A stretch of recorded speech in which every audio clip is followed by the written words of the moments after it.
नमस्कार प्रिय विद्यार्थियों, स्वागत है आप लोगों को हमारे YouTube channel HR biology classes में। आज हम आप लोगों को बताने वाले हैं नर युग्मकोद्भिद। क्या बेटा? नर युग्मकोद्भिद, मेल गैमेटोफाइट।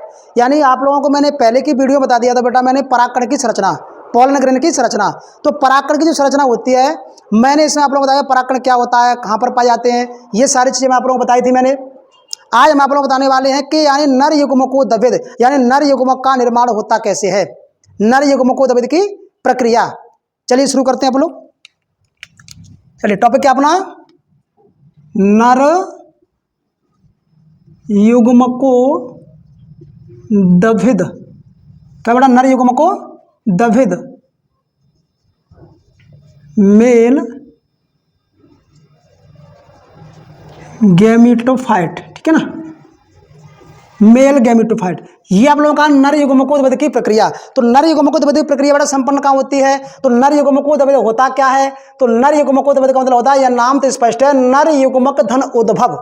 नर युग्मक धन उद्भव यानी नर युग्मकों के निर्माण की जो प्रक्रिया होती है उसे क्या बोलेंगे? नर युग्मकोद्भिद। तो नर युग्मकोद्भिद में क्या रखेंगे आप लोग? देखो, नर युग्मकोद्भिद में नर युग्मक प्लस उद्भव, और उद्भव मान क्या होता है आप लोगों का? निर्माण करना, निर्माण करना। ठीक है, तो नर युग्मक के निर्माण की प्रक्रिया क्या बोला जाता है? नर युग्मकोद्भिद कहा जाता है। तो ध्यान रखना आप लोग, नर युग्मकोद्भिद किसे कहते हैं? तो नर युग्मकों के निर्माण की प्रक्रिया को नर युग्मकोद्भिद कहा जाता है। तो नर युग्मकोद्भिद की प्रक्रिया कैसे संपन्न होती है, कैसे नर युग्मक बनते हैं, चलिए आप लोग बताते हैं आप लोग।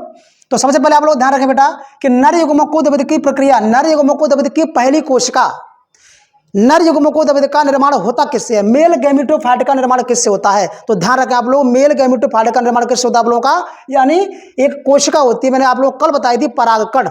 कौन होती है? परागकण। परागकण से आप लोगों का नर युग्मकोद्भिद का विकास होता है। तो सबसे पहले आप लोग देखेंगे कि नर युग्मकोद्भिद, सबसे पहले क्या देखेंगे? नर युग्मकोद्भिद की प्रथम कोशिका, ओटी आती है आप लोगों की। नर युग्मकोद्भिद की प्रथम कोशिका कौन सी होती है? प्रथम कोशिका परागकण या लघु बीजाणु है, लघु बीजाणु होती है। तो ध्यान क्या रहा बेटा? नाम ध्यान रखना आप लोगों को, ओटी आएगी आप लोगों की परागकण, ध्यान रखना। ठीक है, तो नर युग्मकोद्भिद की प्रथम कोशिका डॉट डॉट डॉट करके होती है। तो कौन होती है? परागकण या लघु बीजाणु, क्योंकि परागकण के द्वारा ही आपके नर युग्मक का निर्माण होता है। अब परागकण से नर युग्मक कैसे बनता है? तो परागकण नर युग्मक कहाँ बनेगा? तो परागकोश के अंदर। कहाँ बनेगा? परागकोश के अंदर। अब चलिए देखते हैं, शुरू करते हैं। कल मैंने आप लोगों को बेटा वीडियो बताई, एक वीडियो में मैंने बताया था आप लोगों को परागकण की संरचना। ठीक है, परागकण की संरचना, ये आपका परागकण होता है। परागकण में आप लोगों को मैंने बताया था, यानी ये एक रिक्तिका होती है, बीच में एक केंद्रक होता है। ठीक है, इसमें आपका भरा हुआ है कोशिका द्रव्य, समझ में आ रहा है? यहां मैंने आपको बताया परागकण के जो बाहर की परत होती है, परागकण की जो बाहर की परत होती है बेटा, इससे मैंने क्या बताया था? आज मैं थोड़ा सा डिफरेंटेड बना दिया कल से। ठीक है, ध्यान रखें आप लोग। उसमें मैंने जनन छिद्र आप लोगों को अलग तरीके से बताया था, इसमें अलग बता रहा हूँ। ठीक है, तो ऐसा बताया था मैंने आप लोगों को परागकण की संरचना। तो परागकण आप लोगों का ये है, परागकण में ये क्या आप लोगों का? केंद्रक। क्या है ये? परागकण का केंद्रक है। ये आप लोगों का क्या है? बाह्यचोल। परागकण का बाह्यचोल है, परागकण का बाह्यचोल है। ठीक है, ये परागकण का अंतःचोल है। ठीक है, अब अंकुरण छिद्र बताया मैं, देखो अंकुरण छिद्र मैंने यहाँ बना दिया है, आप लोग देख रहा होगा, यहाँ पर ये रेखा आप लोग मिल रही है, इसे बोलते हैं अंकुरण छिद्र। अंकुरण या बोले तो जनन छिद्र, बात है कही बेटा, अंकुरण छिद्र या जनन छिद्र। ठीक है, ये आप लोग बना दिया। ये क्या है? एक परिपक्व परागकण की संरचना। ये परिपक्व परागकण आप लोगों को देखने में ऐसा दिखाई देता है। अब ध्यान ही रखना है कि यह नर युग्मकोद्भिद, यानी इस परागकण से नर युग्मकोद्भिद का या नर युग्मकों का निर्माण होता है। तो यानी एक परागकण से आप लोगों को ध्यान रखना, दो नर युग्मकों का निर्माण, एक परागकण से दो नर युग्मक बनते हैं। बनते कैसे हैं? तो देखिए, चलिए वीडियो शुरू करते हैं आप लोग। कि परागकण होता है, तो सबसे पहले परागकण कहाँ होगा? परागकोश के अंदर। कहाँ होगा? परागकोश के अंदर। तो ध्यान रखें, मैं यहाँ एक परागकोश बना देता हूँ मैं, ठीक है। ये क्या है, परागकोश है। परागकोश के अंदर आप लोगों को ध्यान रखना 4 लघु बीजाणुधानी होती है। परागकोश के अंदर 4 लघु बीजाणुधानी होती है। 4 लघु बीजाणुधानी आप लोगों के यानी परागकणों का निर्माण होता है। इसमें परागकण भरे होते हैं, इसमें क्या भरे होते हैं, परागकण भरे होते हैं। तो ध्यान रखें आप लोग, यानी परागकण के द्वारा नर युग्मकों के बनने की प्रक्रिया, नर युग्मकों के बनने की जो प्रक्रिया होती है वो यानी परागकोश के परिपक्व होने से पहले ही प्रारंभ हो जाती है। अगर आप लोगों से क्वेश्चन पूछा जाए कि यानी नर युग्मकों की निर्माण की प्रक्रिया कब प्रारंभ होती है, तो परागकोश के फटने से पहले ही। परागकोश फटेगा नहीं, परागकोश के फटने से पहले ही क्या होगा, आप लोगों का नर युग्मकों की प्रक्रिया प्रारंभ हो जाती है। इसी परागकोश के अंदर पहले नर युग्मकों की प्रक्रिया बनना प्रारंभ होती है।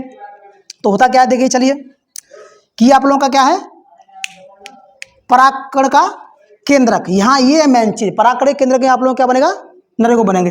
तो सबसे पहले क्या होगा, सबसे पहले क्या होता है आप लोगों का, सबसे पहले परागकण का जो केंद्रक होता है, सबसे पहले क्या होगा, परागकण का केंद्रक समसूत्री विभाजन के द्वारा विभाजित होता है और विभाजित होकर के 2 युग्मकों का 2 केंद्रकों का निर्माण करता है। तो सबसे पहले क्या होगा, जो परागकण का केंद्रक होता है, मैं यहाँ बना देता हूँ। सबसे पहले परागकण का जो केंद्रक होता है, ये परागकण का केंद्रक आप लोगों क्या होगा, 2 भागों में बट जाता है। कितने बटेगा, 2 भागों में। परागकण केंद्र क्या 2 भागों में बट जाता है। अब इसमें क्या होता है, जब परागकण का केंद्रक जो होगा 2 भागों में बटेगा, तो ये प्रथम अवस्था होती है इसकी। दूसरा यहाँ बनाता हूं मैं, परागकण का केंद्र क्या बटेगा, 2 भागों में बटेगा। अब इसमें जब ये केंद्रक अलग अलग होते हैं, एक केंद्रक से जब 2 केंद्रक बनते हैं, तो सबसे पहले परागकण का केंद्रक समसूत्री विभाजन के द्वारा विभाजित होकर के 2 केंद्रकों का निर्माण करता है। क्या बनेगा, 2 केंद्रकों का निर्माण। अब मैं यहाँ इसे वैसे बना रहा हूँ, परागकण को 2 केंद्रकों का निर्माण करता है। तो एक केंद्रक इसका क्या होगा आप लोगों का, बड़ा होता है। एक केंद्र कैसा आप लोगों का, एक केंद्रक बड़ा होता है, ठीक है, और एक केंद्र कैसा होता है आपका, छोटा होता है। ये कैसा होगा आपका, छोटा, ठीक है। ये कौन सा आप लोगों का, छोटा केंद्र। तो यानी परागकण का केंद्रक समसूत्री विभाजन के द्वारा विभाजित होकर के 2 केंद्रकों का निर्माण करता है। इन दोनों केंद्रकों में से एक केंद्रक आप लोग कौन सा, बड़ा होता है, एक कैसा होता है आपका, छोटा होता है। जो बड़ा वाला एक केंद्रक होता है, बेटा बड़ा वाला केंद्रक होता है, इसे क्या बोलेंगे आप लोग, वर्धी या नलिका या कायिक केंद्रक। ध्यान रखें, इसके 3 नाम हैं। ट्यूब न्यूक्लियस बोलते हैं इसको, वेजिटेटिव न्यूक्लियस बोलते हैं। तो ध्यान रखना, परागकण का केंद्रक समसूत्री विभाजन के द्वारा विभाजित होकर क्या करता है, यानी 2 केंद्रकों का निर्माण करता है। दोनों केंद्रकों में एक केंद्रक बड़ा होता है, एक छोटा होता है। क्या होगा, एक बड़ा केंद्रक बनता है, क्या बनता है, छोटा बनता है। बड़े केंद्रक को हमने क्या बोल दिया, वर्धी केंद्रक या नलिका केंद्रक या कायिक केंद्रक कहते हैं। दूसरा क्या होता है आप लोगों का, छोटा जो केंद्रक होता है, इसे क्या बोले आप लोग, जनन केंद्रक। इसे क्या बोले आप लोग, जनन केंद्रक कहते हैं। जो छोटा वाला केंद्रक बना है, इसे क्या बोले आप लोग, जनन केंद्रक कहते हैं। अब क्या होता है, जनन केंद्रक और वर्धी जो केंद्रक होता है, इनके चारों ओर कुछ मात्रा में कोश का द्रव्य क्या होता है आप लोगों का, इकट्ठा हो जाता है। कोश का द्रव्य जमा हो जाता है, तब यह जो केंद्रक होते हैं इन्हें बोलते हैं लोग जनन कोश का और वर्धी कोश का। क्या बोले उसे, जनन कोशिका। तो मेन रूप से क्या होगा, जो जनन कोशिका होती है, ये जनन कोशिका के चारों ओर कोशिका द्रव्य इकट्ठा हो जाता है और कोशिका द्रव्य इकट्ठा होकर के ये जनन कोशिका का निर्माण करती है। ये पूरी जो प्रोसेस हो रही है यहाँ से यहाँ तक, ये कहाँ हो रही है, परागकोश के अंदर। मैंने क्या बताया, परागकोश के अंदर। तो परागकोश के अंदर परागकण है और परागकण के क्या हुआ, 2 केंद्रक बने, एक बड़ा एक छोटा केंद्रक। बड़े केंद्रक को वर्धी केंद्र, छोटे केंद्रक को जनन केंद्रक कहते हैं। अब क्या होता है, जो आप लोगों का जनन केंद्रक होता है, इस जनन केंद्र के चारों ओर कोश का द्रव्य इकट्ठा होता है और इस कोश का द्रव्य जब इकट्ठा होता है तब इसे जनन केंद्रक न कह करके इसे क्या बोलेंगे, जनन कोशिका कहते हैं। तो क्या बोलेंगे, जनन कोशिका। यहां तक की प्रक्रिया बेटा, यहां तक की पूरी प्रोसेस कहां हो गई, परागकोश के अंदर। अभी परागकोश फटा नहीं है, पुष्प में लगा हुआ है। तो परागकोश जब फटा नहीं है, तो जैसे ही आप लोगों की यानी दोनों कोशिका बनती हैं, जनन केंद्रक और वर्धी केंद्र जब दोनों बनते हैं, तो इतनी प्रक्रिया बनने के बाद में ये परागकोश क्या होगा बेटा, फटेगा। क्या होगा, ये परागकोश फटेगा। जब ये परागकोश फटता है तो ये कहां गिरेगा, जो वर्तिकाग्र होती है, ध्यान रखना,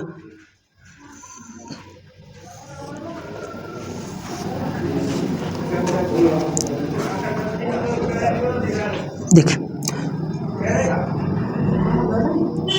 ठीक है। जो परागकोश होता है आप लोगों का, परागकोश क्या होता है, फटता है। परागकोश क्या होगा आपका, फटेगा। और मैंने यहाँ क्या होता है आप लोगों का, यहाँ क्या होता है बेटा, बीजांड होता है। यहाँ क्या होता है आपका, बीजांड पाया जाता है। यहाँ क्या होता है, बीजांड होता है, ठीक है, बीजांड। अब देखें, तो जब यानी परागकण का केंद्रक समसूत्री विभाजन के द्वारा दो भागों में बट जाता है। दोनों भागों में से एक बड़ा भाग होता है, उसे वृद्धि केंद्रक बोलते हैं। छोटे भाग को जनन केंद्रक कहते हैं। जनन केंद्रक के चार ओर कोश का द्रव्य इकट्ठा हो गया, उसे जनन कोश का बोला जाता है। इतनी प्रक्रिया होने के बाद में ये परागकोश फटेगा, और परागकोश फटने के बाद में जो परागकण होते हैं वो परागकण कहाँ चला जाता है आप लोगों का? वर्तिकाग्र के ऊपर। कहाँ गिर जाएंगे? ये वर्तिकाग्र के ऊपर। ये जो परागकण होते हैं वो कहाँ गिरे? वर्तिकाग्र के ऊपर गिरते हैं। और वर्तिकाग्र ऊपर गिरने के बाद यानी ये परागकण क्या होंगे आप लोगों के? अंकुरित होते हैं। क्या होंगे? अंकुरित होंगे। परागकण क्या होंगे? अंकुरित होंगे। और ये अंकुरित होने के बाद में यानी अंकुरण कहाँ से होगा? यानी जो मैंने बताया ना, अंकुरण छिद्र जनन छिद्र। जनन छिद्र से क्या होता है आप लोगों का? यानी एक नलिका निकलती है, उस नलिका को बोलते हैं पराग नलिका। ठीक है। और ये पराग नलिका सीधे कहाँ आती है आप लोगों की? अंडाशय में। ठीक है, अंडाशय लगे। यहाँ पर मान लीजिए भ्रूणकोश बनाया मैंने, बनाया ना भ्रूणकोश, भ्रूणकोश है। ठीक है। अब देखिए, तो जब परागकोश फटता है, परागकोश फटने के बाद में परागकण कहाँ गिरेगा आप लोगों का? यानी वर्तिकाग्र ऊपर गिरता है। तो वर्तिकाग्र ऊपर गिरने के बाद फिर क्या होगा? यानी अंकुरण छिद्र, यानी जो जनन छिद्र होता है, परागकण के जनन छिद्र से एक नलिका निकलती है, और इस नलिका को बोलते हैं वो लोग पराग नलिका। क्या बोलेंगे इसे? पराग नलिका इसे कहा जाता है, पोलन ट्यूब कहा जाता है इसे। ठीक है, पराग नलिका इसे कहते हैं। अब पराग नलिका में क्या होता है आप लोगों को? जो दोनों केंद्रक थे, जो वृद्धि केंद्रक था और आप लोगों का जनन कोशिका थी, ये दोनों क्या होंगे आप लोग? पराग नलिका के अंदर आ जाते हैं। कहा जाएंगे? पराग नलिका के अंदर। जैसे पराग नलिका वृद्धि करती है तो ये दोनों आपके क्या होते हैं? जनन कोशिका और वृद्धि केंद्र दोनों के आप लोगों के इसके अंदर आ जाते हैं। ठीक है, तो मैं इसे याद देता हूँ। इसे बोल दिया मैंने जनन कोशिका, वैसे मैंने क्या बोल दिया? वृद्धि केंद्रक। जनन कोशिका और वृद्धि केंद्रक। जनन कोशिका वृद्धि केंद्रक क्या होता है आप लोगों का? यानी दोनों पराग नलिका के अंदर आते हैं, और पराग नलिका के अंदर आने के बाद क्या होता है? पराग नलिका के अंदर आने के बाद क्या करते हैं ये? मैं बताता हूँ। पराग नलिका के जब अंदर आते हैं तो ये परागकण मान लीजिए। ठीक है, और यहाँ मान लीजिए आपकी कौन सी है?